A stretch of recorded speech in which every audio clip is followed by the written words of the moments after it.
امریکہ میں تقریباً 60 برس پہلے تک انتخابات میں ووٹ ڈالنے والوں کو ٹیکس بھی دینا پڑتا تھا، لیکن امریکہ کے آئین میں 23 جنوری 1964 کو ایک ایسی ترمیم منظور ہوئی تھی جس کے بعد وفاقی حکومت اور ریاستوں کو وفاقی انتخابات میں ووٹ ڈالنے والوں سے ٹیکس لینے سے روک دیا گیا تھا۔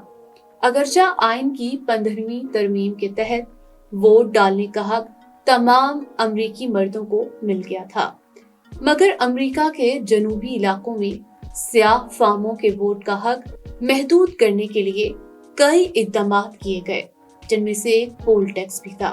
اس کے تحت ووٹرز کو الیکشنز میں ووٹ دینے کے لیے پولنگ کی جگہوں میں داخلے سے قبل 1 فیس ادا کرنی ہوتی تھی۔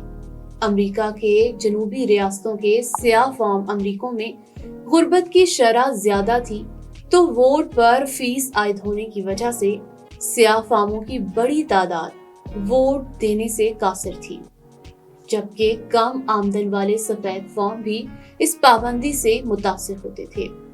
تاہم 1930 اور 1940 کی دہائیوں میں پول ٹیکس کی سیاسی مخالفت بڑھنا شروع ہو گئی تھی۔ ملک کے مختلف حصوں میں مسلسل مہم کے بعد پول ٹیکس کے خاتمے کے لیے قانون سازی کا آغاز 1962 میں ہوا۔